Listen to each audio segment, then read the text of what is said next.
Welcome to the FI4INN podcast, exploring financial instruments for innovation under Interreg Central Europe. This EU program fosters collaboration among regions to drive balanced development and tackle common challenges. FI4INN is revolutionizing funding schemes in regions like Friuli, Venezia Giulia, Piemonte, Carinthia, Silesia, Hungary, Slovenia, and the Czech Republic, enhancing market-driven innovation. Join us as we tackle the complexities faced by authorities, agencies, SMEs, and startups in managing financial vehicles. Through co-creation and stakeholders' engagement, FI4INN empowers finance providers and policymakers to design impactful instruments with measurable outcomes. Tune in for insightful conversations. Good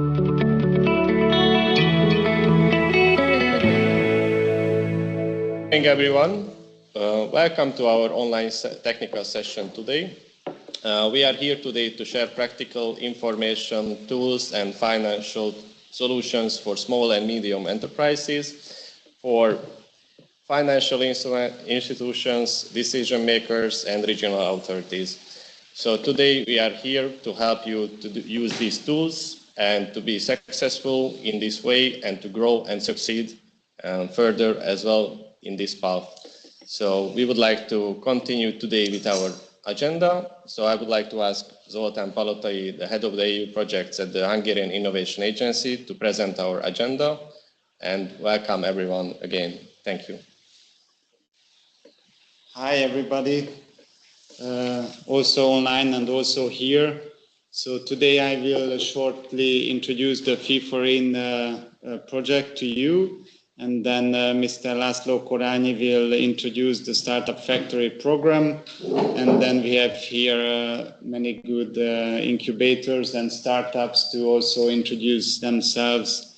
And then we have some time at the end to ask questions and answers.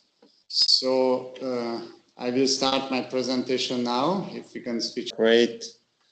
So this is the FI4INN project. It's a financial instruments for innovation, and it's a series of online and hybrid technical sessions. This is the first online technical session in this project, and we will have 7 of them where we will show our pilot actions that we are piloting with our regions. Okay, let me see. FI4INN is an Interreg Central Europe project that brings together 10 partners from 8 countries.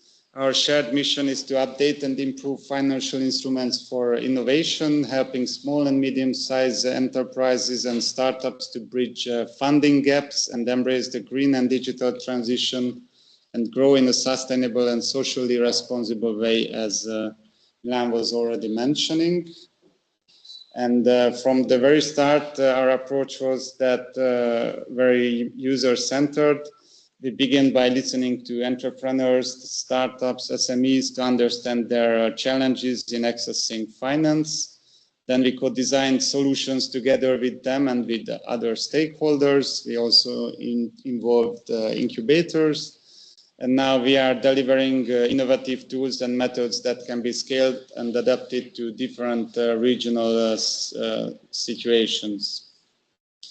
Our strength lies in our partnerships. FI4INN connects policymakers, innovation agencies, financial institutions, and business support organizations across Central Europe. We also have some partners from Belgium, CERN. They do some communication stuff for us.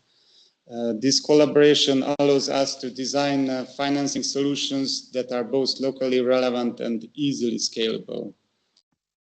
So far, FI4INN has developed a strategy for a more diversified portfolio of financing schemes, including equity guarantees and impact-oriented grants.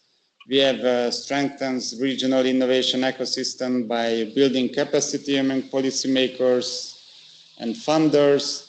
And we have created practical tools such as the FI4INN Canvas. We have developed the FI4INN Canvas, the Virtual Knowledge Center, which is a repository of 25 financial instruments, and the prototype Power BI tool to match SMEs with suitable funding opportunities in Central Europe. So to have like a cut in them. Here you can see how this virtual knowledge center looks like. We have all the different types of instruments, and you can find detailed descriptions of them. And on the lower side, you can see this Power BI tool where you can put your inputs into it, and then you can find a suitable financing for your companies. It's available on our website. We will share the link with you later. These results are not just valuable for the present, but they provide evidence and tested approaches that can shape innovation financing policies in the next EU programming period, so from 2028 and 34. By piloting these scalable ESG-aligned financial instruments today, we are helping to design the funding tools of tomorrow.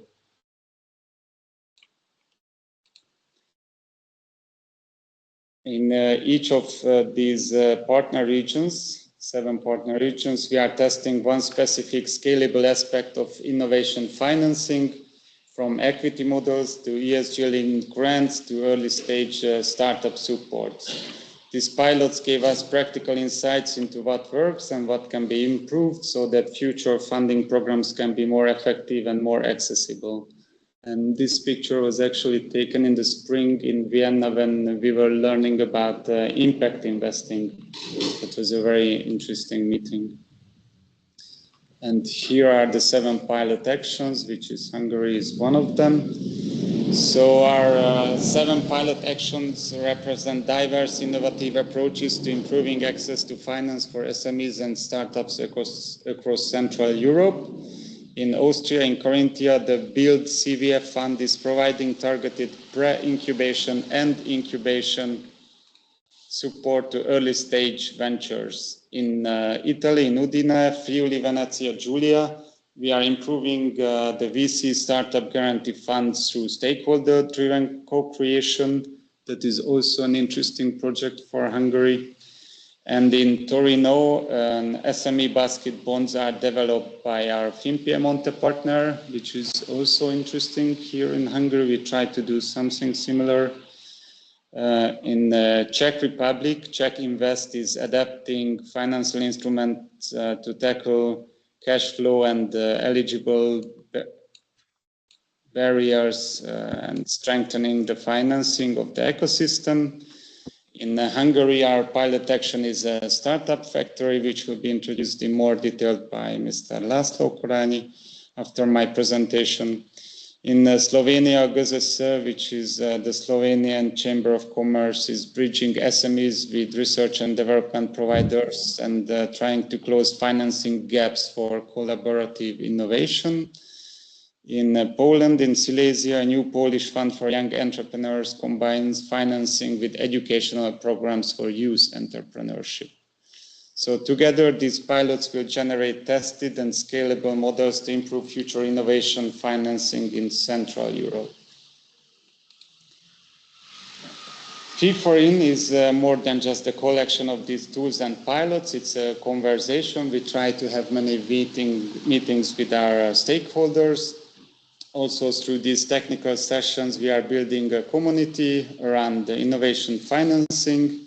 And your role in this journey is a key, whether you are a policymaker, a financial institution, a business support organization, or an entrepreneur, in person or online. Let's work together to make financial instruments more inclusive, impactful, and ready to meet tomorrow's challenges. Okay, the goodbye slide went off. But thank you very much for your kind attention. And I give the floor for our next presenter, Mr. László Korányi, to introduce the Startup Factory program in general.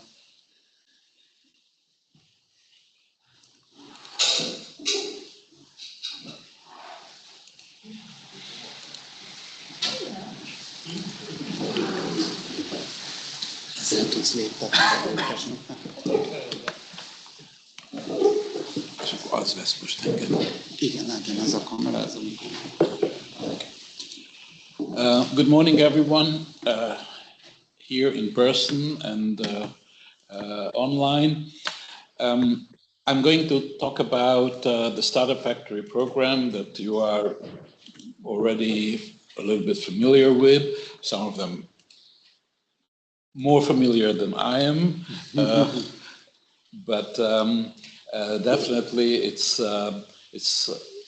important to have an overview. What is this about? First of all, a short history. In Israel, in 1990, they started the YOSMA program, what was a program for establishing the VC industry, what didn't exist there at that time. I don't know how many of you are familiar with the Jeremy program. Have you heard about that? Yeah, okay. Actually, the Jeremy program was based and designed on this YOSMA program. The concept was of Jeremy was very similar. Actually, the one who created the YOSMA program in Israel was an advisor to the Commission for creating the Jeremy program. In Hungary, this is a controversial program. I'm not going to talk about that, but definitely it had some merits and it had some problems. Now in Israel, this program was very, very successful, and now the VC industry in Israel per capita is the largest in the world, and regarding investment and all parameters. Unfortunately, this is not the case in Hungary with the Jeremy program, but they have realized also that for the local industry, they need to strengthen the pipeline as well. And this was one of the reasons that they started the technological incubator program. It's interesting, there was another reason from the Soviet Union that was around the change of the system. In the Soviet Union, there were many immigrants coming with very high quality background in science and technology, and they wanted to give an opportunity to have these people to become entrepreneurs. So the technological incubator program is actually the one that is a kind of a blueprint of our program here in Hungary. We had several names for it. Now it's called Startup Factory. But not only in Hungary, this program was adopted in Singapore, where it is, they adopted it much earlier than we did, and it is running since then. In Finland, where they have had this program for approximately 15 years, now they feel that they don't need it anymore. Also in Netherlands, a version of it, and Hungary. And in every country, except for Singapore, there was not just adaptation, but adaptation as well. So we have changed certain parameters, and we are constantly learning and fine-tuning, and sometimes doing more than just fine-tuning. By the way, in Israel as well. In Singapore, they just did it with the copy-paste. Actually, the call at A-STAR, the Singapore Innovation Agency, it is word by word the same as in Israel. So they didn't bother with that, and it's going well. Last year I met the leader of this program in Singapore. They are happy with that.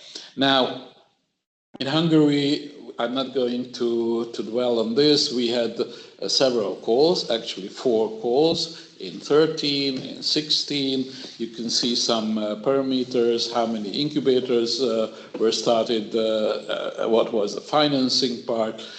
And in 2020, we came up with the name Startup Factory. Before that, we called it Technological Incubator Program, like in Israel, but we changed the name, and since then, this is a kind of a brand. You can see the logo here and there.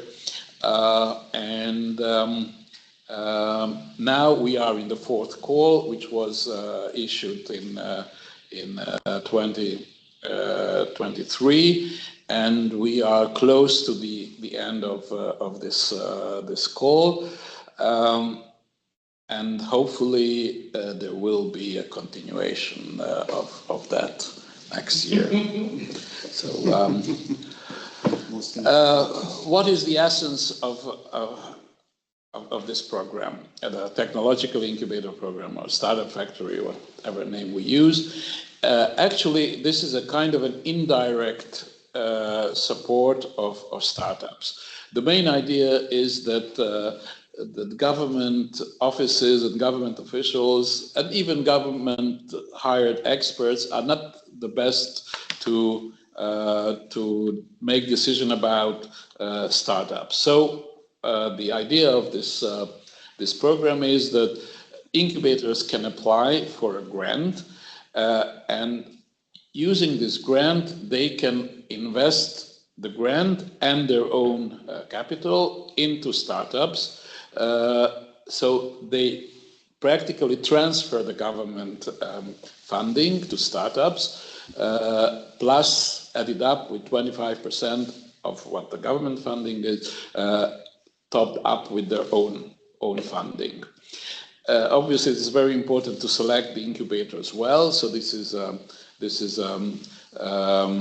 strict process how we do that, and then the incubators are selecting the startups. The government sets up some rules, but we don't interfere how and what they select, what their focus is, or how, what their procedures are. We believe that when they are risking their own money as well, they will try to do their best. Okay, there was some problem with the characters. I did it on two computers, and now that's why it's ugly, and you can see it. So usually the length of the program is between 2 to 3.5 years, depending on certain conditions, plus 3 years, which is an unfunded period, but we call it now the development period. So the startups who are in the portfolio of an incubator, they work together usually, and definitely they have to report about their results. So this is a pre-seed phase program, very early stage.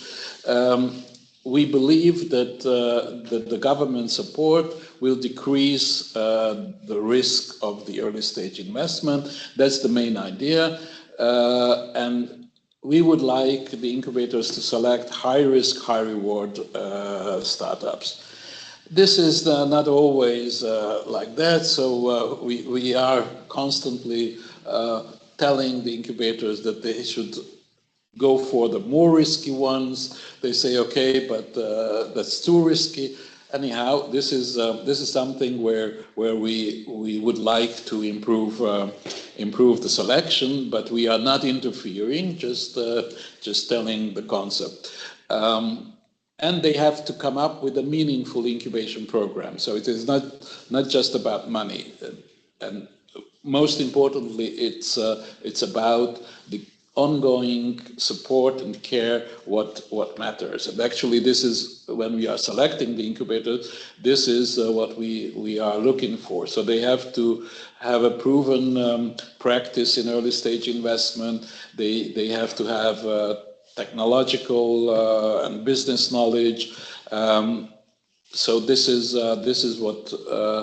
what makes the decisions that are the basis of the selection of the incubators. Now, this is the cumulative number of startups from the program. We don't have data from 2017 and 18, but basically it's the same as 2016 because the next program started in 2016. So what we see here, a number 2016. This is the number of the first program because the ones that started in 2016 they were not yet investing. Anyhow, this is these are the data. It's over 250 startups that that took part in the program. Obviously, not all of them were successful. Some of them are already not alive, but definitely this, compared to the number of all Hungarian startups, this is a significant amount.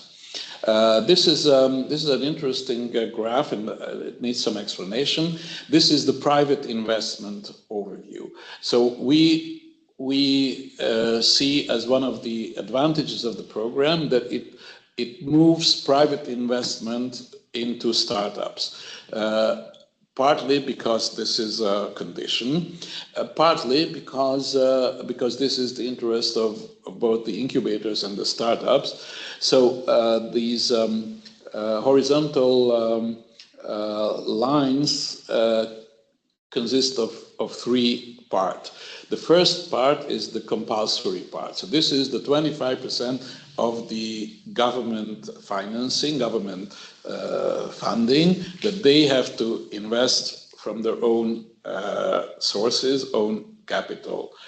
The green section is where there is a joint investment, so where it's not solely the incubator, but a partner in the investment invests. This is also allowed in this program. You can see that in the 2020, proportionally, it is not that big. Now in total, it's quite a significant amount. And what is the most important is the private follow-up investment, which is the longest section of this graph.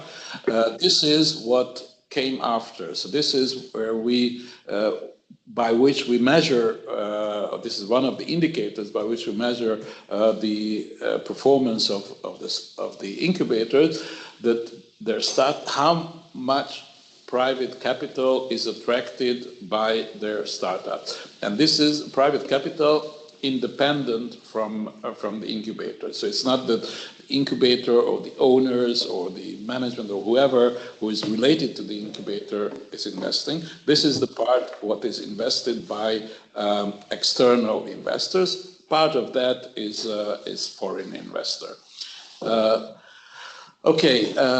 Revenue, it is not the most important in early stage, but still we show here this graph from the 16 call, where the time frame is obviously much longer than at the 20 call. You can see that this is already a significant amount of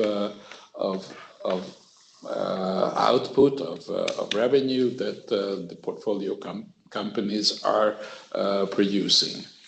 And the number of exits from the first three calls, you can see that, there were 250 startups in the program. Out of that, about 40 exits were made. Obviously, this is not a bad, this is partial or full exit. This is not a bad proportion, because it's like 16%. And obviously from the 2023 call, there are none. So this is from 200, actually from 200 to 40, this is 20%. This is not bad. Okay, now I think I used up my time mostly, right? It's okay, we were a little bit late, so. Okay, just very briefly, we are issuing a new call this year, hopefully quite soon. This is a specialized incubator. We had already, in the previous call, we have already a category for specialized incubators. There were 2 of those. Now, in that case, we haven't specified the specialization, and anyone could come up with a specialization. it happened to be a biotech and the environmental tech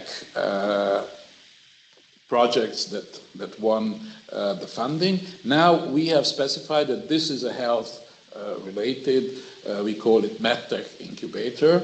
So this is only for this category. Here you can see, it's ugly these characters anyhow.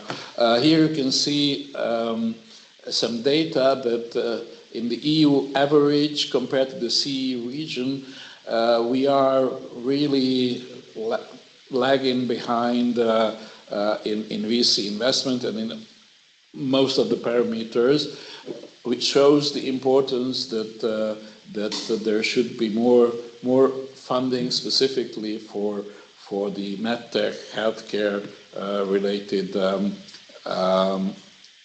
startups and incubators in our case. So, like the EU average, out of the last 6 years, 5 years, health was number one regarding VC investment.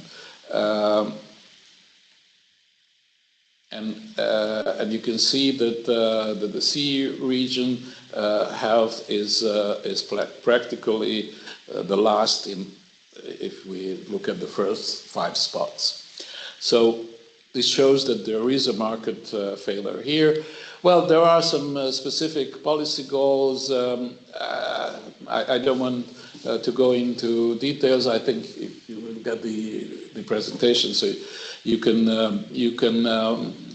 dig into that. We have a number of goals that we would like to achieve with this new initiative. The focus areas, which are not exclusive but important, the digital health technologies, hospital care and the support procedures improvement, medical devices and diagnostics. And I'm showing this because very often people think only about this category, medical devices and diagnostic devices, but it's much more. Patient-centered solutions are also very important. So the patient experience at hospitals, well, in Hungary, people can tell you a lot about that. There is a space for improvement in that field, definitely. Rehabilitation, prevention. So these are the main categories, what we would like to emphasize, but anything that is related to health is welcome. Okay, and we would like to do that with the data-based. Okay, well, this is something. It's too ugly, and anyhow, this is not that not that important here. Why this? Okay, it's not secret. Why medtech innovation is special? Okay, I just one sentence about it. If you think about it, and I'm about to finish. If you think about it, you always tell startups that you should take care of market need. You should take care of potential customers. Now, a lot of the medtech innovation comes from a real need, from the need of doctors, nurses, hospital personnel, that they see something what can be done better. So there is the need already, and then there is already a kind of early adopter, because usually they try to test their ideas. Now, this is where we believe that this is a significant portion of the potential projects.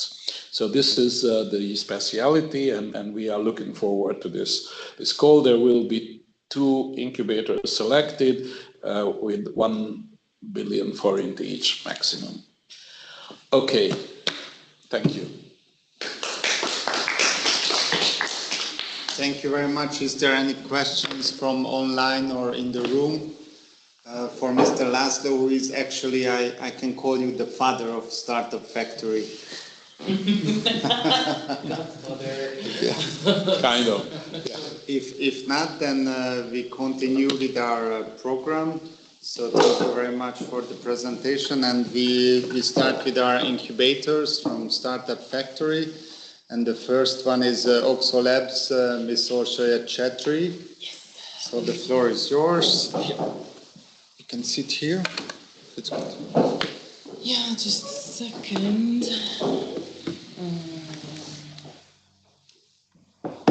This is okay. Okay, so let me be brief because we brought out one of our favorite startups, Terrasky, and I want to save up some time for him. So, and I also want to reflect on what Lottie said earlier. So we, and when it comes to that, I will always emphasize that. So we are sector agnostic investment company, and we don't really have a specialization. But we give professional support when there is a company that we invest in. We have a quite big board of directors. So Oxo Labs is part of the O3 company, and this company is coming from Hungary, but we moved our headquarters to the Netherlands, and we also did an acquisition with a Finnish-Austrian company, which means that we have quite a wide range of network, and our policy from the beginning was that we invest with Startup Factory into early stage companies, and then if the company succeeds or survives and then succeeds, then we can continue their funding, co-funding and funding until they grow more mature. And now we can do that internationally. So that's the life, basically we're focusing on the lifetime for a startup. So that's what we do with Oxo Labs, the pre-seed. What Lottie said, that we are lacking pre-seed investment, I think not only in Europe, but Central Eastern Europe, definitely, but maybe Europe as well. It's very true. So this is also, our program is based merely on Startup Factory when it comes to pre-seed investments. What we do on our own is from seed to buyout, but pre-seed is a way too risky here in Hungary, where our entrepreneurial culture is just growing up. So I think that's why it's very good to have this program. And also what we have with 3TS, with the merge, then we have different funds, one in Romania, one in Slovakia, and 3 funds, actually one bigger one in Vienna, which also has connection to Finland. So what we offer now is a startup for a startup, which we invested in with Startup Factory. If they grow more mature, then we can also invite our Romanian and our Slovakian fund, because they are focusing on early seed companies. So that's the next step. And then we can co-invest with them. We are doing it right now with the pipeline company the other way around. They're coming from Romania to Hungary, but my colleague Milan will talk about this later on. So what our mission from this slide, what is important for us is that we scale Hungarian startups regionally. So we not only want them to be successful in Hungary, but we actually only want to talk with startups who aim at least on a European level. They don't have to aim on a global level first, but on a European level, definitely. And what we have at Oxo Technologies Holding or at Oxo Labs is, and that's, I think, very important, that we started with a wide board of directors. Those directors come from actually, these guys are exited entrepreneurs. So what we do, and what we did with Terrasky, with our startup here, is that we invited one of our board of director partner to come along with us and help him with money, also his own money, not only company money, and his expertise, because he has already built up a company and now he can teach and mentor and be part of the company. So I think that's one of the reasons why what Oxo does is kind of unique in Hungary, that we have this wide range of exited entrepreneurs. And this is our pipeline, where I would love to handle the micro and opportunity to Milan. Yes, thank you. So I would like to briefly introduce our current pipeline with the companies. So our first investment was Polytech, an innovation company. They are making a really new type of microgreen planting system, I would say. Also, we have investments in So the Polytech is more like a hardware tech company, but we mostly do software companies like Techlabify and Icon Chain. Like Techlabify is they are setting up. They are a cyber tech company, and they are setting up cybersecurity labs for companies and organizations who need this type of cybersecurity environment. Also, IQ Chain is dealing with audit companies. They are helping auditors, audit companies to ease their day-to-day jobs with the help of AI. Also, Teraskai is here, so he will introduce himself. And we have quite new investment. It happened during the summer. It's called Medalist. They are dealing with the sports companies, and their aim is to ease the day-to-day life and the day-to-day work of the organizations, like administrative tasks. They can check that their players in this app. They have also an app version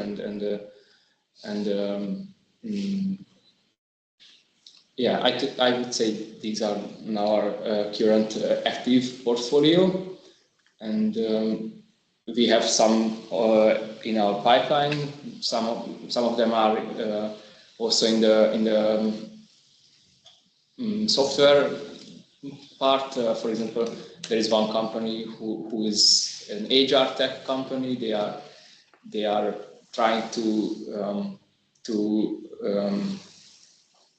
ease the gig workers' life. So that's their aim to have. And also there is one company who is expanding into Hungary, and they are just setting up their Hungarian subsidiary, and they are kind of so not education, but event management system, and we are actively partnering with them and trying to invest into them. And also there is one other company who are trying to digitalize the registration and the administration system of different sport fields, like football fields, tennis playing fields. Yeah, that's our current portfolio, and I would like to give the floor to Benjamin to introduce the Teraskai. You can sit here.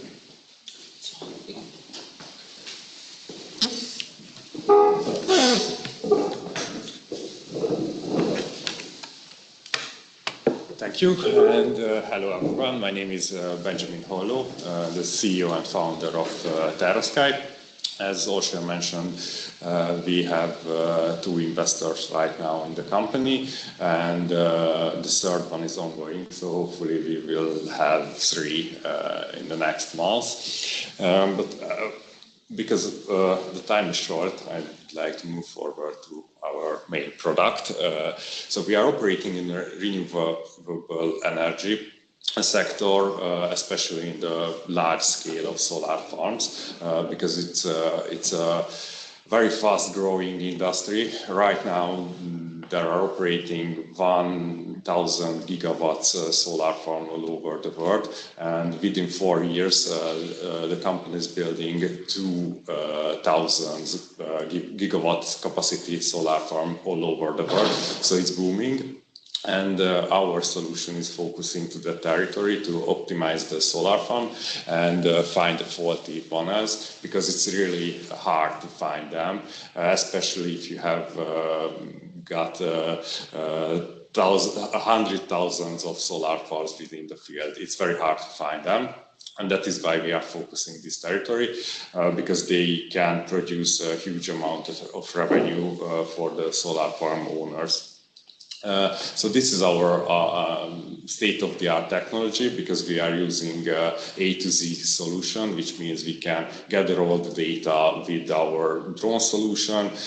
We can program the drones. We are using artificial intelligence to find the faulty panels. It's a really fun task to circle thousands of bird droppings when you teach the AI algorithm. So it's a good task. Our solution, I think this is the best right now in the market, because we are using the raw images instead of the orthophotos. And I would like to show some contaminated panels. These are the typical areas inside the solar farm. The first one is a typical hotspot problem you can see with the thermal cameras. And we are using two different algorithms and two different AI models to find these hot spots and these type of errors. And the last one, you can see the bird droppings, which is a huge problem inside the solar farm, because it can cause these hotspot problems. And after a while, you have to change these panels. You can't wash them, and that's the main problem. Also, we are focusing on other areas. For example, we would like to use this technology in the agricultural field, the wind farm, for wind farm inspection, and also energy management, because we are developing a special and unique hardware tool for the solar industry and other industries. So we will have a hardware equipment in the field. Yes, these are the drones. We can manage. This is we aren't dependent from the DJI. We are independent from them, because we are using our own software to manage the flights and using AI to find the panels. And yes, and back in 2024, I was the Innovator of the Year. And thanks for this short presentation. I hope I can fill the time. But if you have any question, feel free to ask. Yes, thank you very much. Is there any question in the room or online? Raise your hands. If not, then I just have one question, that can you use the drones for other purposes also, or you are very specialized on solar panels and the white spots on them? We find out we can use this technology to other industries, which means we can inspect everything, because our pipeline allows us to change these modules, so we can implement this solution to other territories. And that is why we'd like to move forward and see other opportunities in this field. Great. After exploiting the opportunities in the field as the incubator, I would rather say that exploit all the opportunities from your industry and then move on to the yes. We always emphasize that just focus on your own industry. Yes, we are. Because otherwise we will be lost. Yes. So we are focusing on the solar farm industry. Good. Mentoring in life. Thank you very much. No pressure, but yes. But they also found a new circular economy, because we are using state-of-the-art AI. So we are fine-tuning and teach the AI with HPC, which is high-performance computing. But to optimize the solar farms can produce more electricity to HPCs to fine-tune our software. So it's very funny. Because I see a lot of use case for this in agriculture and in other industrial areas. I think it's very good topic.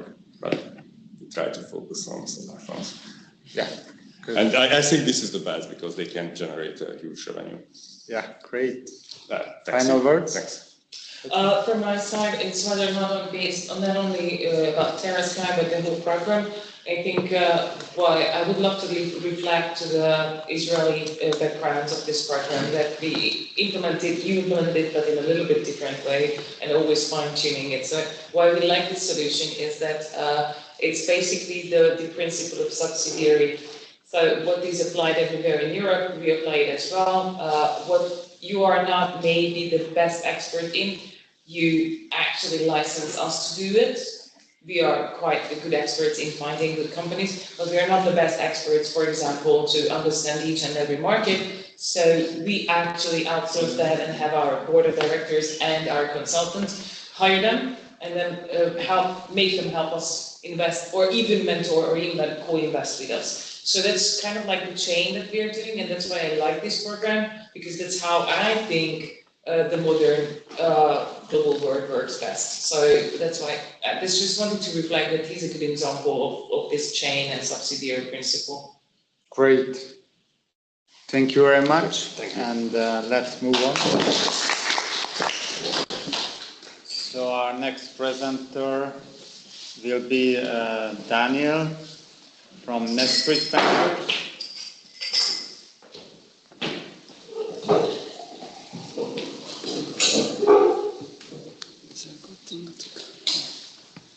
Hi everyone.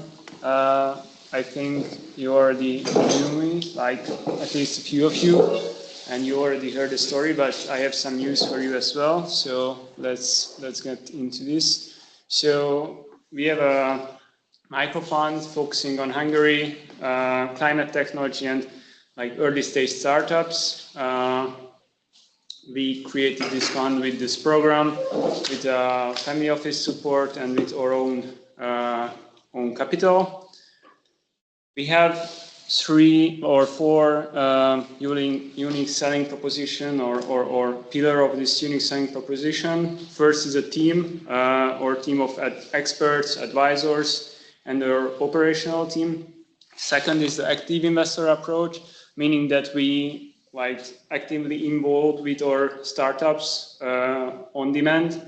Third is the human-based selection. So we have a very strong human angle through the selection process. And the fourth is an alternative engine that my co-founder David is building this to find startups before other investors and have this unfair advantage when we start to have the conversation with them. So just to be short and point out an interesting map for you on the selection process. So regarding sourcing, we created a partnership network, these pools on the Central Eastern European region. So from Estonia to North Macedonia, we have a network of incubators, accelerators, and angel networks. With these, we have more than 1,500 deal flow every year, and that's just a small estimate to say so. Regarding the program, we achieved already most of our KPIs. We have one left, which is the realization of next external investments. Until this year, we will hopefully achieve this as well and have all the criteria fixed. About the program, so we see 3 big advantages of this program. First is that it is mobilizing private capital. Second, it helps for the early stage startup ecosystem in Hungary, which was really on a low point 2 years ago. And third, which is super important for us because we are quite young emerging managers, that it gives us an opportunity to get into this game and lowers the threshold to start your own fund. So I think it's super good for ambitious young emerging managers. The only disadvantage that we experience is the administrative burden, but it's obvious and it's I don't know how much, but it's a necessity. So about our next steps, we are already raising our next fund with mostly private or indirectly private funding. We have more than 9 million euros committed capital for our first closing that we want to do. Sorry, the slide is wrong. We want to do this in December. So in 3-4 months, we want to do our first closing. And I cannot say how much this program also helped to achieve this progress, because we could do the investments in the same time when we were like talking to potential LPs, and we could show the results that we could generate through this program's capital. So hopefully we will have our next fund next year, and we will be able to deploy capital to the Hungarian and to the regional markets soon, again in early stage. So I think that's good for the ecosystem. So thank you. Thank you very much. Any questions to Daniel in the room or online? If not, then thank you very much. I know you have to rush to another meeting, so thank you for coming. Thank you for having me. We will have a small present for you. You will receive it later. And to move on, our next startup is Lunar program, and I ask Varga Diana to, your colleague, introduce the program. I will have some similar findings. So, okay. So, thank you very much. My name is Daniel Janko, and I'm the founder and CEO of Lunar Program Startup Incubator. First of all, I want to start with our secret sauce, or at least what we think as a secret sauce. We are building our own ecosystem, and we believing in community because we want to tackle the hugest problems in the Hungarian ecosystem, which is the wrong mindset, I would say. Because Hungary today, it's not a sexy thing to be an entrepreneur. We are pessimists and we are risk averse. And with this, it's nearly impossible to start a potential startup. And we think when we are capable of building a huge community of bright-minded talents, with that, we can attract other talents, we can teach the bright-minded think big mentality, and we can maintain that mentality with that. So that's why we are building our own ecosystem. In our own ecosystem, we have Hungary's largest university talent community with 1,000 members and 3,000 alumni. We have a headhunting company, we have a consultant company, we have 9 portfolio companies, a lot of partner companies as well, and obviously our main flagship project is Lunar Program Startup Incubator. Just a few thoughts about ourselves.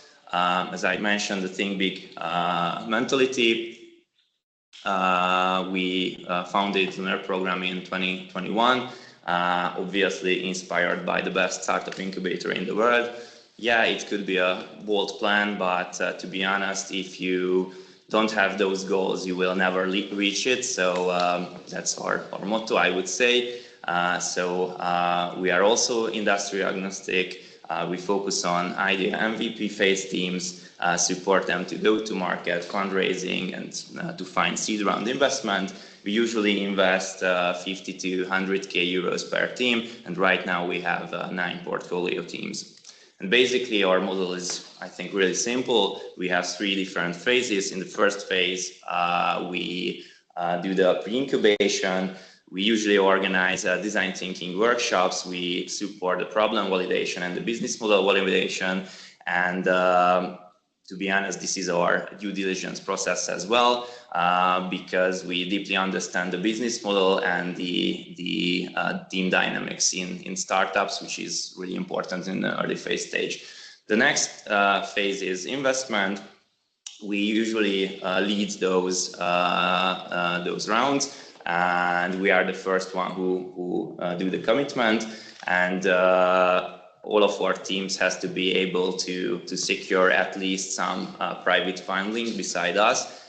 We think it's a really great way to test their fundraising skills. And after it, there is the incubation phase. It's some kind of studio-like model, I would say, because we have weekly connections almost with every single of our portfolio teams.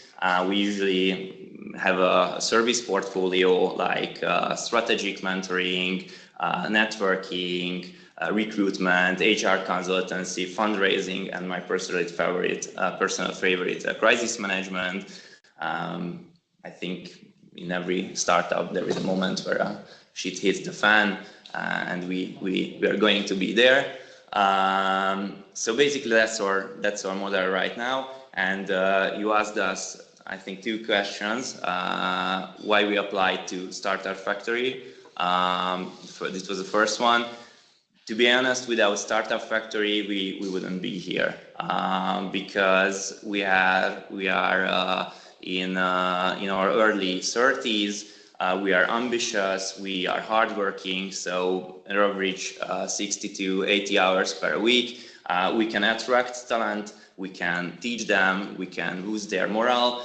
So I think we can do a lot of things, but we don't have millions of euros in our bank account. So we cannot invest without money.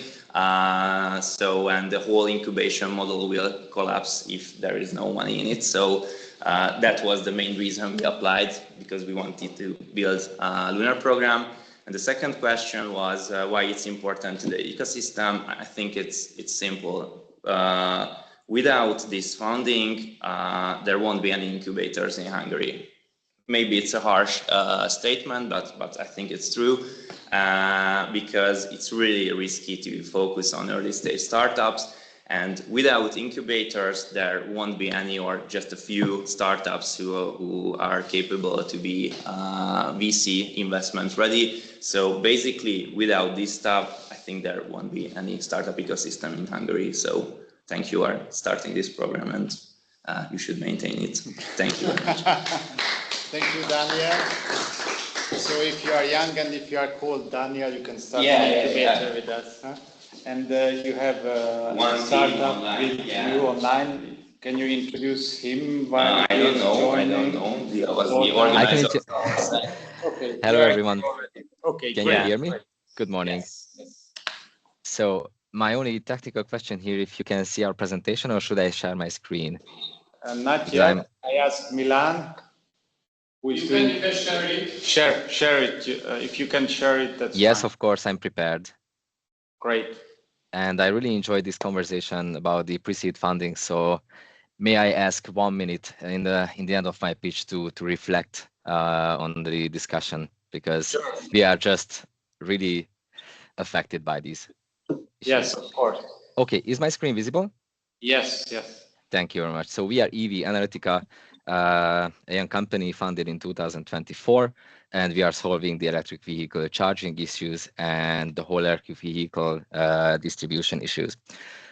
First things first, I don't know how many of you are commuting or using electric cars today, but they are taking over slowly, and our infrastructure is not following. It's not a Hungarian specialty, it's a worldwide specialty. And the charging is frustrating for the users, for the drivers, because we require now multiple applications. Shell has one, OMV has one, MOL has one. At least in Hungary, if you want to travel from A to B, you have to download like 10 applications to be able to charge your car. And then you have unpredictable charging time, unpredictable cost estimation, because they don't accumulate anything, and you only get a map where you have to pinpoint charging stations, know your direction, if it's in your direction or not. On the other side, for the charge point operators, it's also frustrating because they have high user acquisition costs.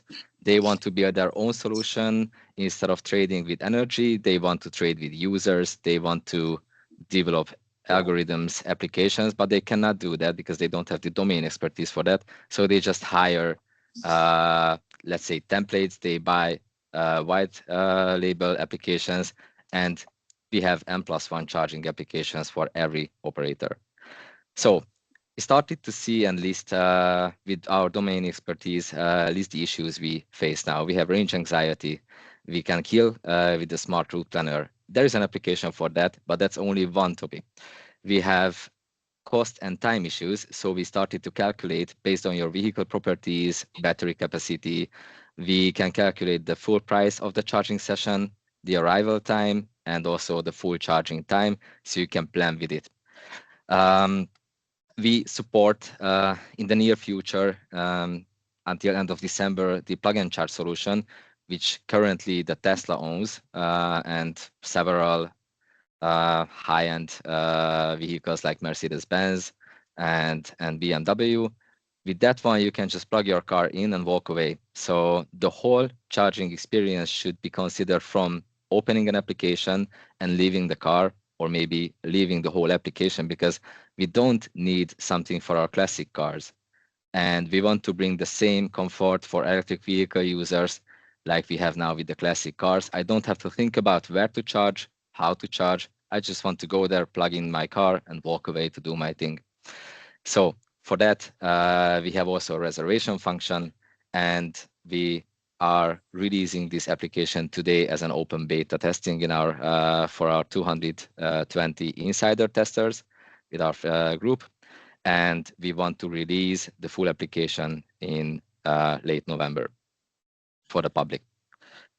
Our team, because I was talking about team, my background with my co-founders is automotive. We were working in the last 13, almost 14 years now in the OEM sector for Audi, for Volkswagen China and Audi China as developer. My colleagues Gergely and András for BMW and for AVL, and we are and were hardware and software developers for these OEMs before we quit. And now we are fully onboarded at EV Analytica. And we have a supporting team with beautiful and nice people. And we started to realize that we have to pay the right people with the right amount of money. So we onboarded also experts with 19 and 20 years of experience to speed up our processes and our development time. And the result, in 9 months, we were able to release the EV app, the marketing website with a self-onboarding opportunity for our business partners, for the charge point operators, and a B2B admin portal, which will serve as a data analytical platform in the future. So we will extend that, because we don't dealing only with charging. Our original idea was something much bigger, and we are starting to utilize all the charging transactions we have, and we turn ourselves to a big data company. We also filed and registered 22 IPs for our best match algorithm, where we propose the right charging spot for you based on your calendar, based on your user behavior and your car properties. And all these algorithms are patented, so we don't have to be afraid stealing our values here. We have company traction or business traction as well, not only development. So we raised our pre-seed funding in December 2024, and we already contracted more than 250 charge point operators. We have a European-wide coverage with 750,000 charging stations, which we will extend in the short or near future. And I have a more updated version of this conversation rate. We started to go for corporate leads because we want to cooperate with big corporates as well, OEMs, sales, car, I'm sorry, I just forgot that word, car dealerships and so on. And the conversion rate is quite good, because from this 10 plus means it's really early stage for us, because we are just going to the beta testing phase. But we already have 4 secured LOI. We have research and development contract with E.ON and E.ON Drive Infrastructure. And we have 2 major pilots. One is a beyond banking opportunity with K&H, and the other one is a park and charge opportunity with another EPS global parking solution provider.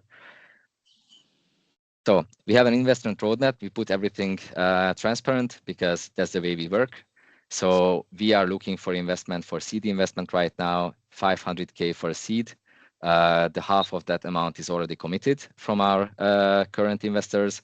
So we are looking for the second half, with the hope that we will find a VC or angel, but probably VC will be here easier for us, who can come with us in a Series A. So we are picky with that because we have good opportunities, but we want to discuss with everyone, because it's kind of a marriage. So we are planning our Series A. We are preparing for that, and that's why the seed round is so low in the amount compared to the competitors or compared to the Western European seed amounts. And we have also in the pipeline an R&D grant. We already We are already selected and approved, so we fulfilled all requirements, and we are waiting for the feedback if we want that or not. The next chapter after the seed round, how we want to spend that. We want to improve ourselves. We are an AI first company, but we are not dealing with AI. We are not developing AI. We are using that. So that's the traction, and that gives us speed compared to classical companies. We want to secure 9 months from this 500K, and we will, as I mentioned, implement the plug and charge functionality where you can just plug in your car and you don't need an application. We move towards the car screens because that's a source for our analytical, let's say, business. Car screen means that we will be able to mirror our application, but we will also be able to pre-install and license the application for car manufacturers or such cars like the new Renault's VW cars in the whole group. You can just download EV app onto your car screen. It doesn't necessarily anymore for your phone, but we will get much more quality data and information about the car behavior and the user behavior as well. We will extend our charging station number with subscribing one more roaming partner. And of course, we have KPIs for user acquisition and coverage. So that was my basic presentation, and I'm open for questions if you have. Great, Zoltan, thank you very much. Is there any questions in the room or online? Can you turn on your camera? Yes, I wanted to. I'm sorry. Hello, everyone. So we can see you. Yes, I'm in the office now, but I put my EV Analytica shirt today. Sure. Nice shirt. And fully. You said you wanted to have an extra minute for discussion. Yes. Yes. Thank you very much for the opportunity. I was listening to this conversation about the pre-seed stage companies in Hungary, and our history reflects the whole problematic issue here. We are 3 founders with a strong background in the automotive, and we approached Lunar in 2023 September. After that, we needed 1.5 years just to close our pre-seed round. We have been to a TV show, the Shark Tank in Hungary. We've been to a lot of startup presentation and pitch presentation, and we always got the same questions. Like, first one, did you invest your own money? I know it's difficult to switch hats, but coming from a poor county, I come from Szabolcs-Szatmár County, I know that mainly the Hungarian average guy, average engineers, average university students, they cannot utilize money for projects.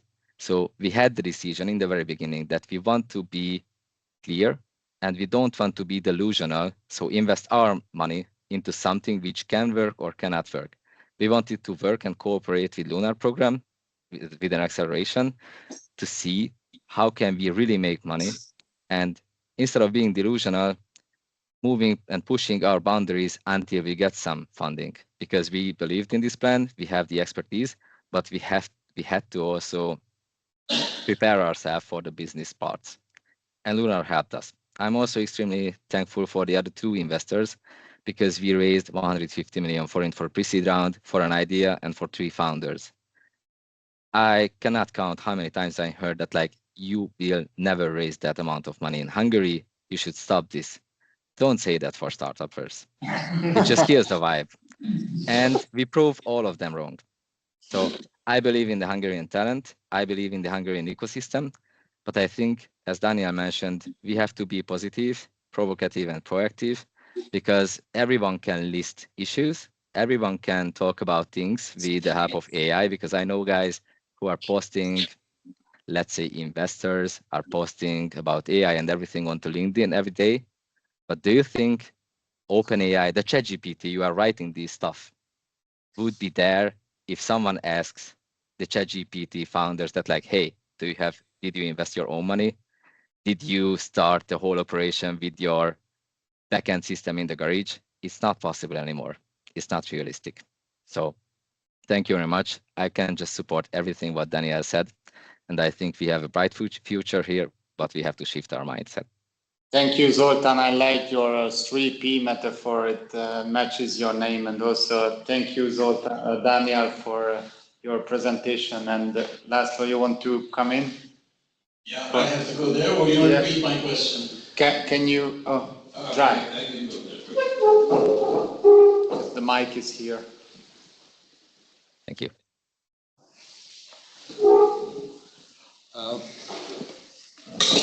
I have two related questions. How did you end up with Lunar? How did you find them? And have you done some shopping around the different incubators? And you selected after that Lunar, or what was the procedure on your side?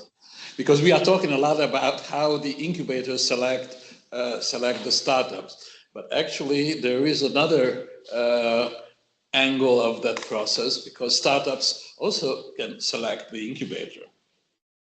Yes, in our case, because I was working as an employee for like 12 years in Hungary, abroad as well. So I didn't have any connections to the startup area. I wasn't anymore at the university. I didn't find, let's say, commercials or anything about the startup ecosystem. So I started to ask my friends. And I have a good friend in Győr who knows another Lunar founder, Kitty. They met in Israel, and then he proposed to call them. I also Google searched, and I found the most, let's say, related Google searches. I mean, if you write down startup or funding or VCs, you get Start from the Google. You get OUVC or High Ventures. They are the well-known names, but I know that the ecosystem is much bigger. I don't know how to find, let's say, honestly. So mainly we know the next VC and the next VC from Lunar, from our friends, from the startup ecosystem. But if I want to search on my own, it's sometimes difficult. So it was, let's say, family and friends and word of mouth, how I get to Lunar and how I get to other investors. Of course, we did some research before. And since Lunar also supported us, but they didn't invest alone. So they needed co-investment, which we closed last year, December. In this 1.5 year, we already met with a lot of investors, and we always found that Lunar is still helping us. They have a different mindset. They have this visionary US mindset, which I like, because as I mentioned, I was with empty pockets, but with big hopes. And we started in an industry where Bosch was killed in less than 6 months. So Bosch released an application such like us. They wanted to solve only one issue, one problem, and they killed the whole operation after 6 months because they just couldn't get market shares. Thank you. Thank you very much. So the conclusion is that you need to have good friends. That's always good. Yeah. Okay, thank you very much. Thank you. And to move on, I ask Ákos from First Central European Hardware Accelerator if you are ready for your online presentation. And I also ask Attila if you need to leave early or not. We can continue. Yeah. But after, okay. So Ákos, next presenter online, are you going to share your presentation? That's what I wanted to ask. Do I share it or do I get it from you guys? Milan? You can share it. Share it if you have it. Just a sec. I am searching for it.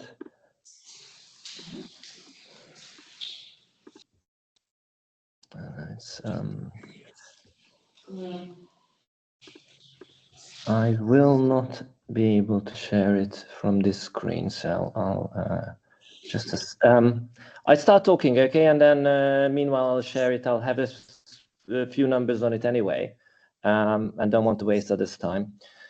So basically, we are a small incubator going on 10 years now.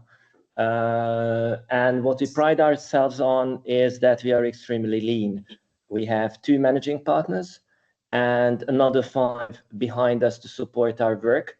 But realistically, it's the 2 of us doing most of the projects and working with most of the projects. We have achieved in this program what we're talking about, 13 investments, and another 4 are in the pipeline. So we are, in that respect, I think, working well for a small team. And I think what is interesting about those investments is that 4 of them, the closed ones, 4 of them are already co-investments. So that we work with other startup factory incubators to make up the investor team. And in the pipeline, there are others which are planned to be co-investments as well. And I think that's one of our strengths, and that's one of the strengths of the current economy of startup incubators, that we do work together well, and that we do share information with each other. So it was really sad to hear the previous company, and I'm not saying it was what he said was bad. The situation is bad, that although we work well together, it seems that our visibility is not big enough. So we'll have to work on that, and I think we need to take that point. I'm still not finding my. Yeah, I do have it. It's a surprise presentation. It's not a surprise. It's the same numbers I'm reciting. I just wanted to put up the numbers so that you can read while I'm talking. And the other one is because the current session is mostly about financing and how we do finance it. Half of our investments are convertible loans. We are very much really only focusing on pre-seed with Smartware Tech. And we realized, and it's a good addition that we can do convertible loans. So we are very grateful for that it turned out to be a good tool to be used in this round of startup funding. At this stage, it's very difficult to agree on any valuation. Most of the time, Hungarian startups create an extremely bad cap table by the time the seed fund is in place. Most of the time it's overstocked by investors, and we did not want to be in the shoes that we are killing our own companies with valuations that are unrealistic for long term. So we are really liking the convertible loan structure. A side note on that, it is not extremely well aligned with Hungarian taxation. So if NEU wants to do anything, just the taxation for investments is cool, but the taxation of convertible loans is not so cool. So it's not an equal playing field for stock versus convertible loans. As I said, we are very early stage. So we invested in 6 companies that are basically almost like university students coming out with an idea and not having a company and starting those ideas fresh. So we didn't expect most of the groups having their company. And just relate back to the previous presenter, we never asked anybody whether they invested their own money in the company. As with most investors, we would love to have funders to have a skin in the game with reduced salaries or with not basically salaries that are market price salaries, but we don't expect that either. We just like working with young companies. We take a very mentor type approach. All of the funders of Smartware Tech do or did have their own companies, did have their own startups, and come from various fields. Therefore, we like doing it, to be honest. It's not a job for most of us. We would do it anyway without being part of a pre-seed fund. Only one of our companies had an a priori revenue. And to be honest, I think what we pride most ourselves on is that the first 3 investments we did in this startup round, who didn't have revenue when we invested in them, have a total of 500,000 revenue. I mean, not each of them, but the three together. 500,000 euros of revenue in the last year. So I think we did help. We did help, and we managed to push them towards market more than what I was accustomed to earlier. Hungarian startups do tend to have a problem of finalizing their product too much before entering the actual market and getting market feedback. Most of our companies managed to overcome that mental hurdle and got to the market with products they still need to service, but have revenue from it. So I think that is a change we have to do, and that's a change we are constantly pushing our companies. We are, as the last one, we are, as many others said, sector agnostic. We started off as a hardware accelerator, hence our name. But to be honest, it seems there aren't so many extremely good hardware products. We still like them because we love us as a investment company funders. We have most experience in them, but only 3 out of the 13 are really hardware related. We have health tech funds, we have agro-tech, so we are very wide in that area. And what I realized while setting up this presentation, that only 6 of our companies do mention AI in their intro.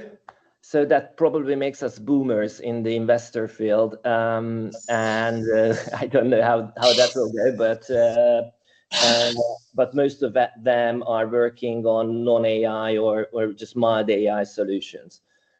To counter that, let me introduce one of our portfolio companies, Virgil, who's coming after me. They are a core AI company.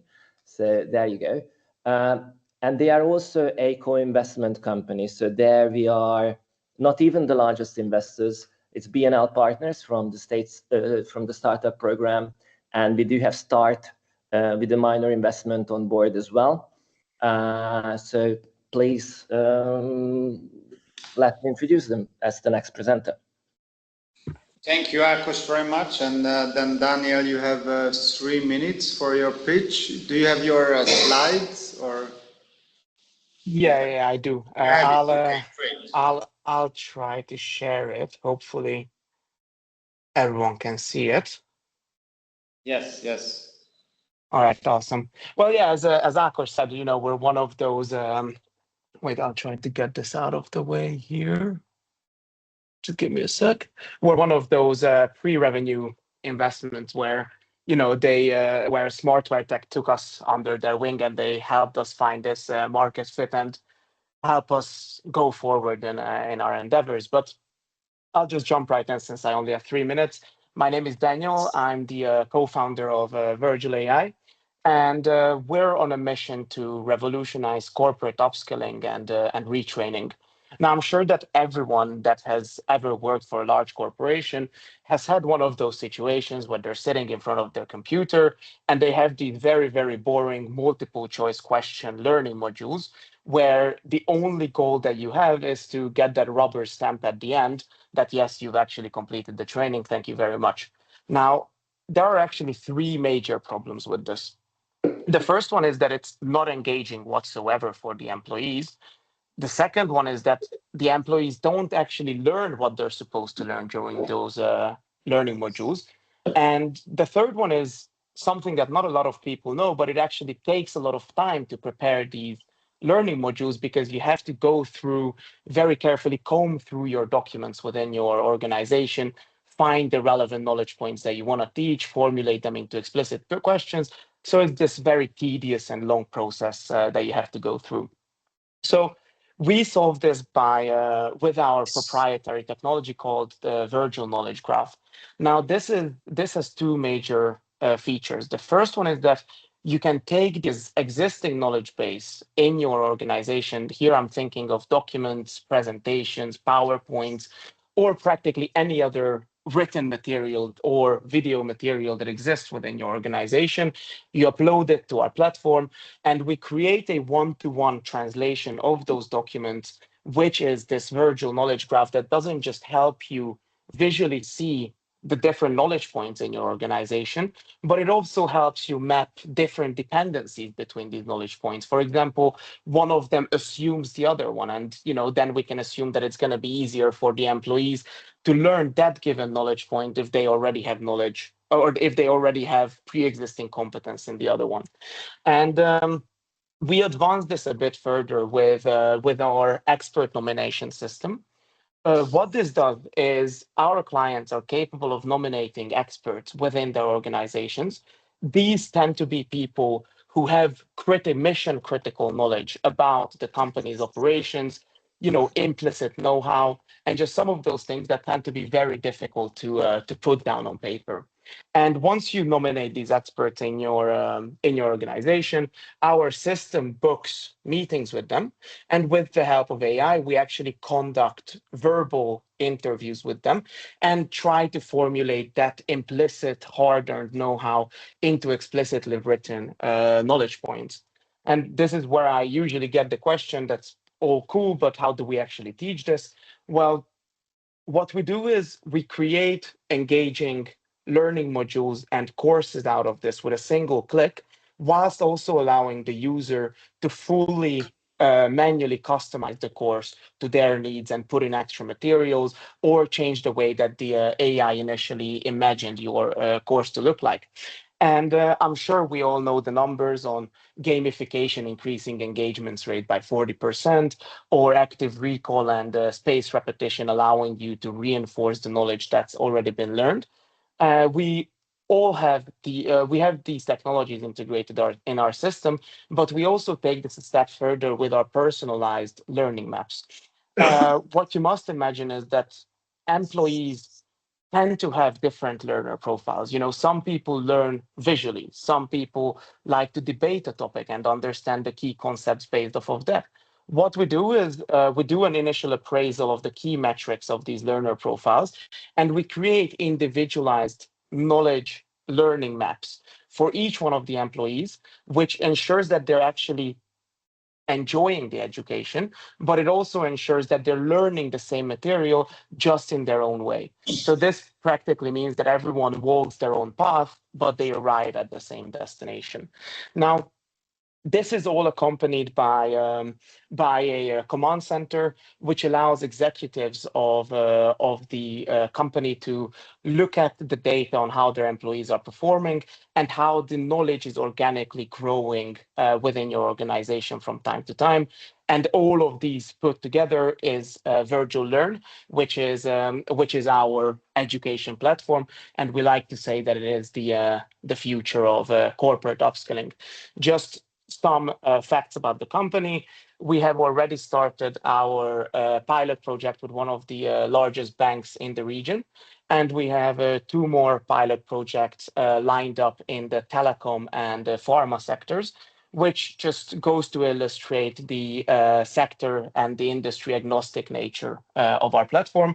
We're also going to start our next investment round in the coming months. We plan to raise around 1 or 2 million pounds at a 10 million pound valuation. And with this, our main objective is going to be to first tackle the international market, but also to extend our product pipeline vertically and bring in onboarding, sourcing, headhunting into this entire process of how you find the employee, how you onboard them, and then how you educate them further. And as we like to say, don't let knowledge be the bottleneck, make it your superpower. Thank you, Daniel. Is there any question for Daniel here, or if not, then we will continue with Attila Pinter from White Unicorn. White Unicorn. And we should have your presentation coming. we made a little change, and Startup Campus and Incubator Zero will follow this presentation.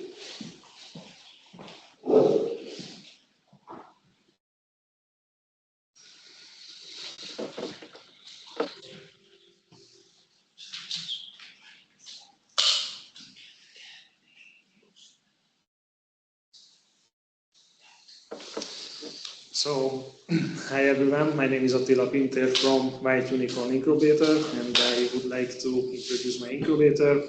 So, this is a quite brand new incubator. We set up this incubator 2 years before.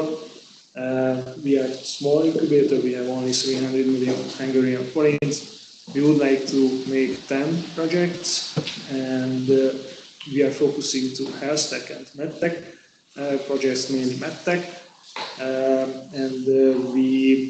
We would like to be always the very first investor in the company. Could you switch back to the presentation? Yes. No problem. Thank you.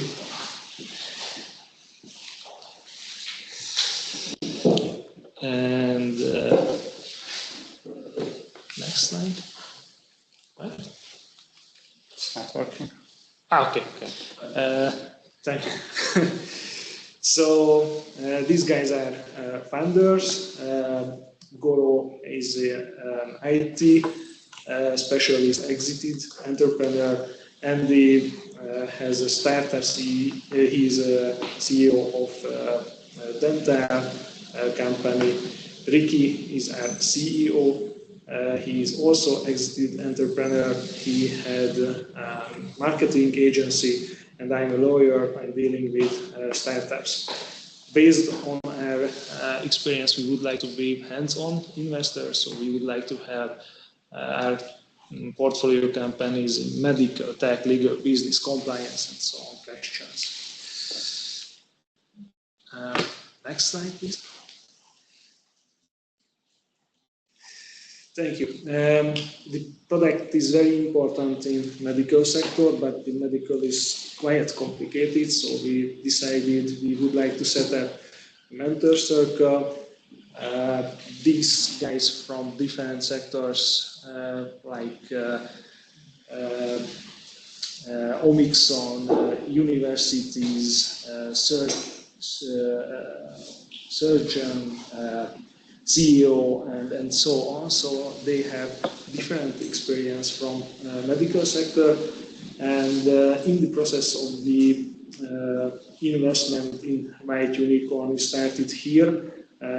They have always an opinion about the product, and if they said that it's okay, then we can go further.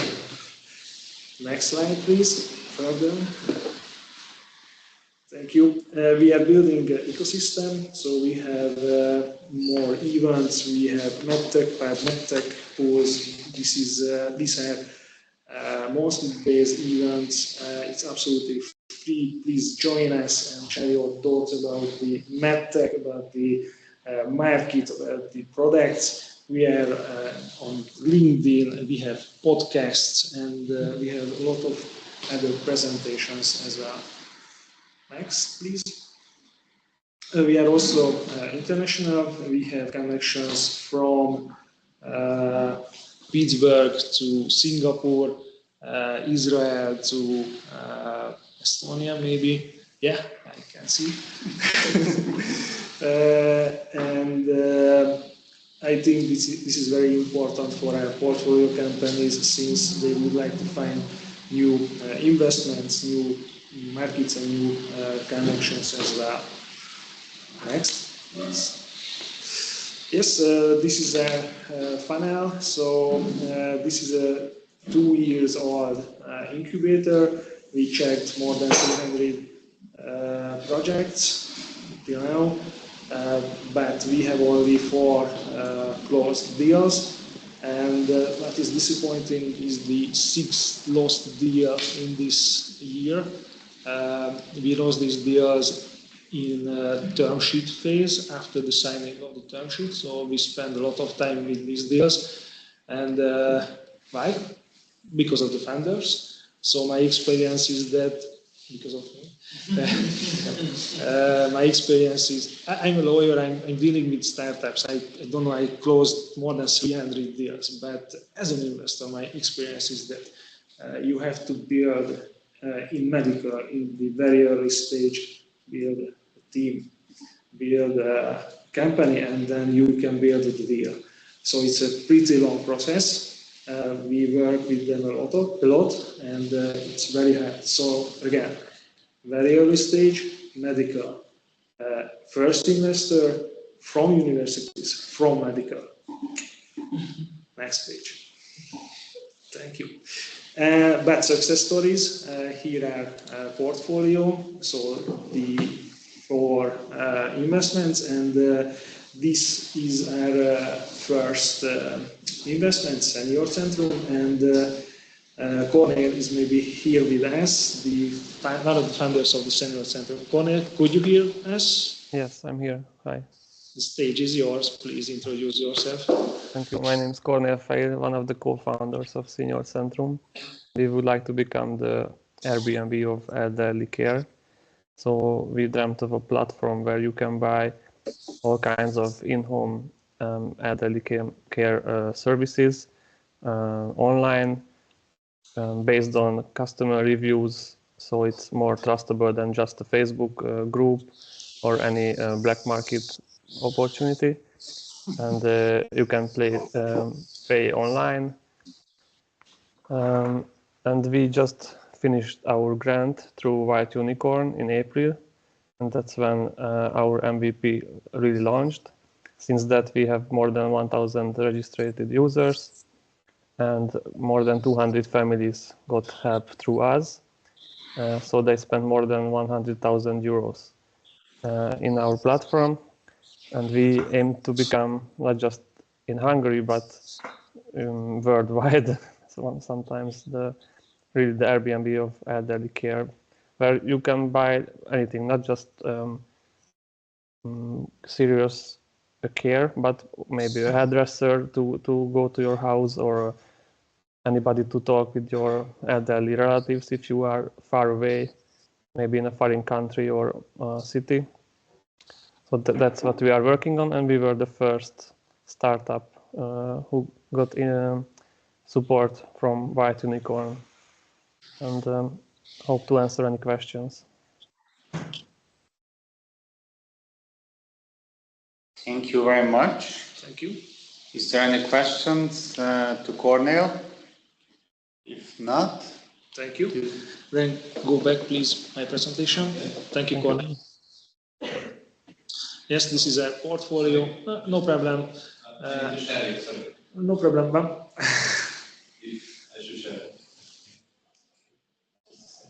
Maybe one thing, if I can say, that we are getting more and more media attention, also in national radios, television reports, and we would like to build a huge online community in TikTok and other short video platforms as well. And we are getting noticed. Congratulations. Thank you. So this is a portfolio. No. One more? Yeah. One more. But I wouldn't like to focus our existing portfolio, but I would like to focus on the pipeline. So one more, please. Just a brief intro about the... And one more. And one more. This is our pipeline. So in the line A, there are 3 companies. We have decided about the investment in these companies. I hope we can close the deals within weeks. Some details are opened and we can negotiate it, and the money is transferred. One more click, please. This is the line B. These companies before the decision, but I would like to close these deals by the end of this year. I would like to emphasize that our pipeline is very strong, but we have to learn a lot about the early stage medical investment. It's very special and it's very hard. My last slide, please. Thank you very much for your attention. Thank you very much. Any questions for White Unicorn, for Attila? Yes, please. Last one. Yeah. You mentioned that some of the deals fell apart in the last phase, like the tertiary phase. What do you feel? What was the reason for that? It's connected to the segment you are working in, or why was that? To be an entrepreneur is very hard here in Hungary, like you mentioned. So, for example, there was a university project, and the founder, after the signing of the term sheet, has decided, I would like in the academy, I wouldn't like to be an entrepreneur. It's hard. But what can you do? In other case, there was a bigger incubator and could get bigger money, but usually the funders. Do you see any specific problem, like this university problem? Do you feel that this is like typical, or that was just a one-off case? I think it's typical, but it's changing in the last years. In the last 2 or 3 years, it is changing, and there are these, I don't know what is in English, PTC offices, and they are kind of open-minded, and they are ready to change, and they send us a lot of projects. I mean, 10, 20 per university, which is quite good. It's not so good than in the UK, for example, 600 projects, but it's okay. It's much better than it was 5 years before. We are actively working with them.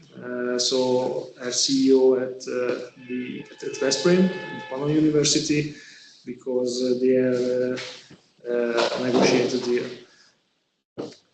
Yesterday I was meeting with the BMA. It's much better than it was, but we have to work on. Thank you. Thank you. Thank you very much, and let's move on. If no more slides. No more. Thank you. So I'm asking Milan, we should move on with Zsolt Online Startup Campus. Zsolt, are you here with us? Yes. Do you have your presentation already, or we should do it for you? I can share with my screen if it's okay. Yes, please do so.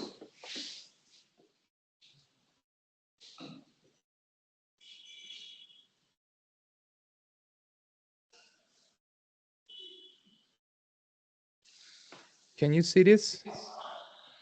Not yet. I hope it's coming. Okay, it's coming. It's okay? Startup Factory, yes. Perfect. Looks like a good program. Yeah, definitely. Thank you so much for the opportunity. I would like to introduce our incubator. In the next slides, we start this mission in 2015. Our goal was to support the Hungarian startup ecosystem, which was burning. The second burning was at that time in 2015 and 16. So we thought that what the communities need is awareness. So we start to organize startup events. What the community need is knowledge. So we start to involve successful businessmen and companies to share their stories and do mentoring. What was needed at that time to bring startup ecosystem and startup opportunities to the countryside, to the rural regions of Hungary. For example, Debrecen, Győr, Szeged, Pécs, Miskolc. So we organized a lot of events, pipeline building events and startup events there. And after that is the funding, because the family friends funding is not a common thing in this region because of our history. So that was, I think, a great idea from the government. Then they established a great initiative, a great program, which is Startup Factory. So after this program came alive, we entered, we applied, and we granted. So we not just organize events, have startups to get mentoring, and we not just bring knowledge and opportunity for the countryside, but we also offer investment money through Startup Factory program. And after this, we saw that the main issue is that we are living in a 10 million citizens country, we speak a language which only speaks in one country. So scaling and international experience is needed, and international validation is a must-have thing. So we established startup campus offices in Germany and in the UK.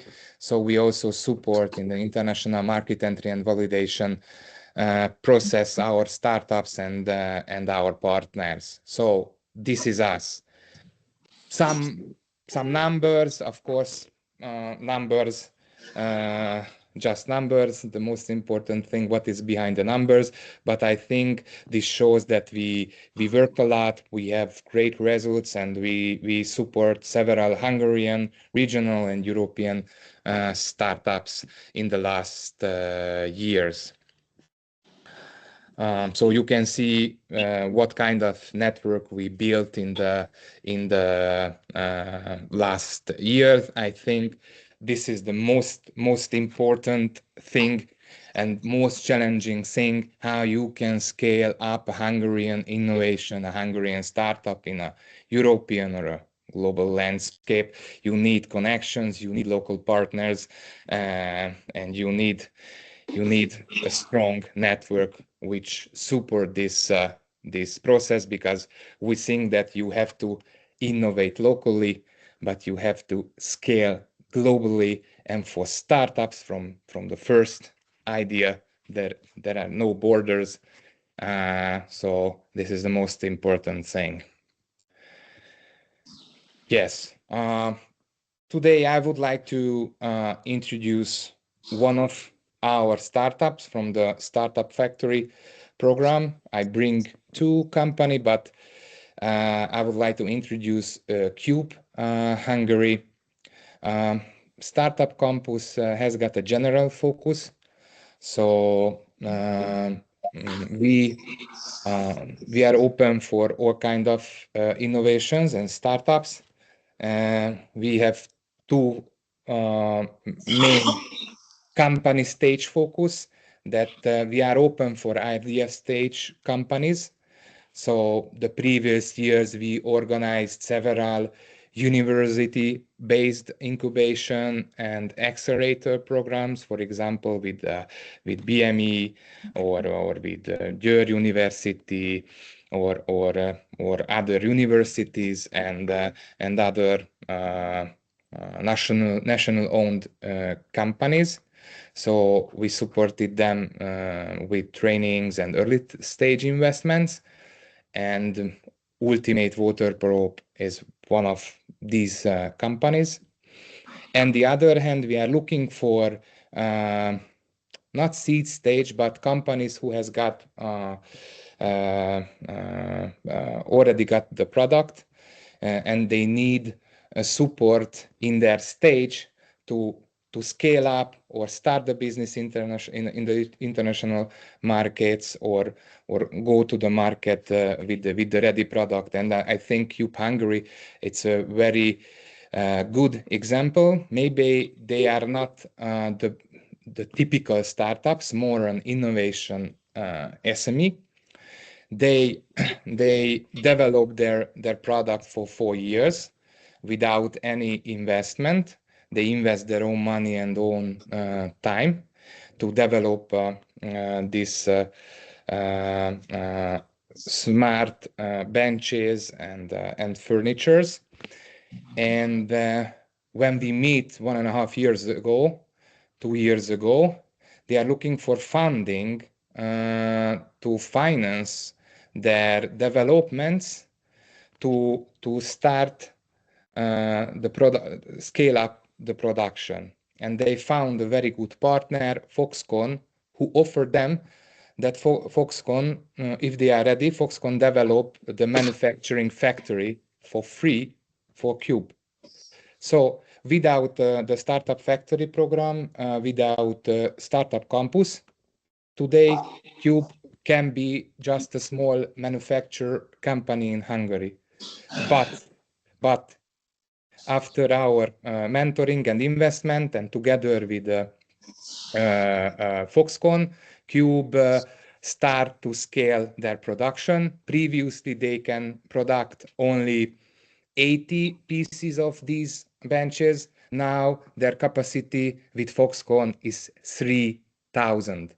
And one bench is cost 6 million forints, so you can calculate how big is the potential.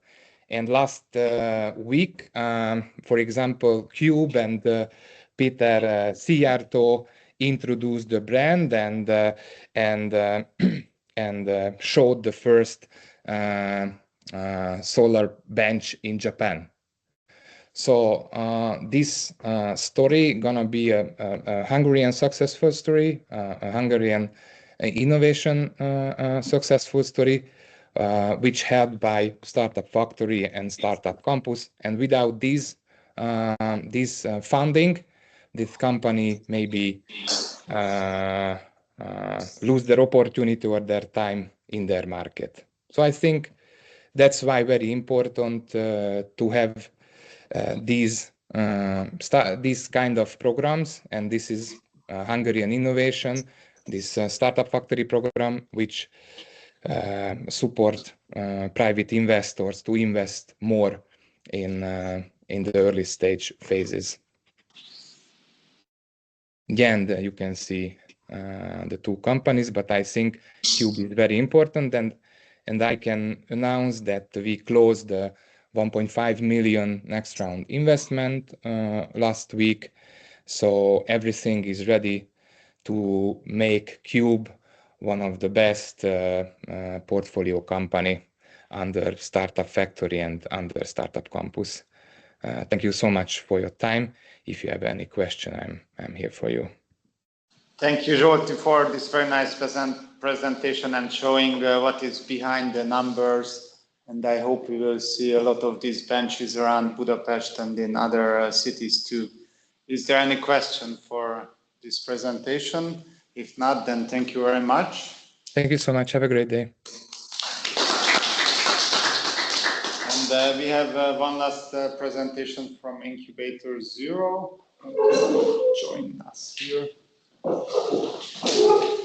We should have the presentation coming soon, and this is our last presentation, so I think we started a little bit later, but then we keep these 2 hours as we planned, and we had the questions and the answers in between, so there won't be a final Q&A session. Floor is yours. Thank you. Well, thank you for the invitation, and well, I have as being the last one to present before the lunch break, so I will try to be brief. So our incubator is called Incubator 0. My name is Josep Tánc, and let me say some things about our portfolio companies and some comments regarding the Startup Factory program. So we're a new incubator that was founded at 2023, and we won this Startup Factory grant at the end of 2023. We started operating at the beginning of 2024. So we're also a new incubator, and we're really glad that we could participate in this program. Could I have? Oh, yeah, great. I hope it works. If not, then just ask Milan and... Okay, yeah, thank you. Our business incubator has two focus areas. One is AI and big data, and the other one is green tech and clean tech. These are quite broad areas, and regarding AI, it's really difficult to know what real good companies are. So we're a team of three. We have background in venture capital and private equity. So we used to work with bigger ticket sizes and with more advanced phase companies. So it's quite refreshing to be in the innovation ecosystem. Great. Yeah. And so far we have three investments. The first one is a pre-revenue phase biotech company with some AI developments as well. They're still doing the research phase. They are researching a phase called longevity and aging, and they're planning to launch a service maybe later at the end of this year or early next year. Our second investment is Infinited, which is already generating revenue. It's an AI advertising company. They're helping small and medium enterprises to automate Facebook and other platform posts. So basically their platform can automate content creation and automated content posting on social media. And our third investment is CrossMed 360. They're a medical AI company which makes a framework where you can monitor your health records, and you can get recommendations. Well, later on you can get recommendations on which doctors you should consult or which laboratory you should go. So basically these are our first three portfolio companies, and now we're looking for 5 other companies to invest until the end of the program. Could I have the next slide? Yes. So basically, currently we have 3 portfolio companies, and we have already 2 other investment decisions made. We're planning to sign the documents with one company tomorrow, and the next one probably in October. So we still have 3 other companies. And we think that we're going to make an investment decision in October for another company. So we still have 2 empty slots, and we're quite tight with the deadline. So we have until end of April to make our investment decision. So we're going to have a quite dense half year. So that's a challenge. And so to just a couple of thoughts about the program. There were a lot of comments about the program, other incubators. What I would like to highlight that I didn't hear about anybody else, that as a new incubator for us, this Startup Factory info days regarding what we have to submit and all the administrative things, that was a big plus. We also like that the agency is organizing conferences and sending all these opportunities for us or our startup companies to have a more international presence for the incubator and for our portfolio companies. And well, some suggestions so as a new incubator, we found it quite difficult, all the administrative burden that was also mentioned before. And also some of the guidelines weren't that, the regulations regarding investments weren't that clear for us. So we think that these position statements that we get from the office, maybe these could be shared with other incubators, because, well, of course, not every case is different, but sometimes we feel that the knowledge sharing between incubators is, well, it's quite good, but it could be better, and if it would be communicated from centrally. We also had problems with these co-investment structures. I know all the other incubators were doing that. The rules weren't that clear for us. We're planning to do now 2 co-investments. We also had, especially now this August, we had a lot of reporting issues and reporting duties, and we thought that there were a lot of overlapping questions. So maybe, well, August is always a difficult month, but it was somehow a lot of reporting and a lot of overlap between them, and the last one, which is, well, a bit technical, but it could be difficult for an incubator which doesn't have funding from other programs, that all the incubators have to report annual reports by the end of January, and we got feedback on it only in August, and we still didn't receive the management fee for last year. And, well, that's a technical issue, but it could be difficult for some incubators. So basically that was all, and should you have any questions, please feel free to ask. Thank you very much. Is there any questions or feedback? Regarding your pipeline, how is the split between green tech and environmental tech and others? Yes, well, currently what yeah, basically when we started out, we had some green tech and clean tech companies. Now, not really. So it's more AI, more like medical AI, and AI in general. Mm-hmm. So, but actually now we are planning to finish a green tech, finish a deal on a green tech one, but. And also we had last year, we had one term sheet with a green tech company, but actually it wasn't the founders, but it was our investment board that decided not to invest in that company. Thank you. Yes, thank you very much. Thank you very much for your sharings and your honest feedbacks. This was our last presentation. Am I right, Milan? We have no more presentations? Okay. So all these presentations will be shared with you online and also with the other partners who are online. And I'll just give one quick feedback to Ákos's presentation on convertible loans. He was mentioning that the taxation could be improved on it. So it's a new product in Hungary, 2 years old.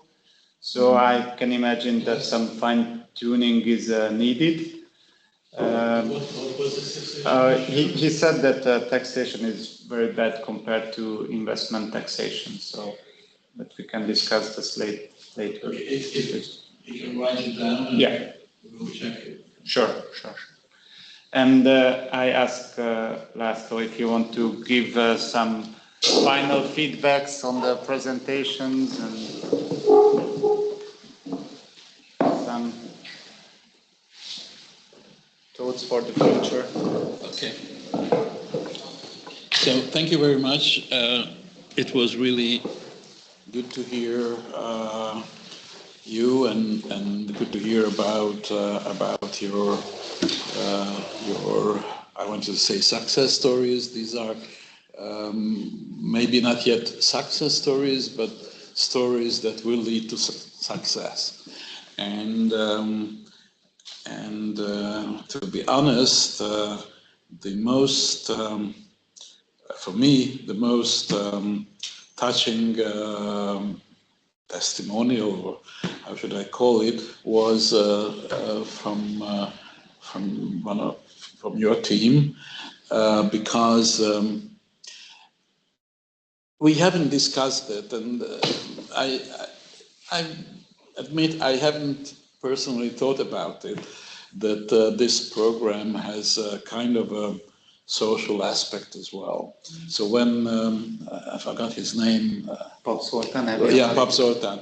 When Zoltán said that, okay, he's coming from Szabolcs, and it's a justified question from an investor that how much you have invested from your own funds, but this is a question that a lot of people just simply cannot answer positively because it's out of their, not just out of their reach, but out of their dreams. And this is an aspect that actually I really I was moved by it, so I have to tell that. Anyhow, and thank you for all the remarks, and also, yeah, we are also not perfect, and some things have to change. By the way, the colleague who is not anymore there, who was a bit kind of responsible for the delays. But definitely we have to improve. Just let me, I finish with this story. I'm not going to tell more stories, but I don't know who remembers the name of Peter Záboly, or who has heard about him. No? No one. It's a pity. Peter Záboly, he was a businessman who emigrated to Germany and then to the US in '56. So he was not a young guy when he came back to Hungary, and he was very instrumental in helping the Hungarian startup ecosystem. He started the First Monday, which is now run by Startup Hungary. You probably know this series of events, and he did it with his own money, own funding, no government support, nothing.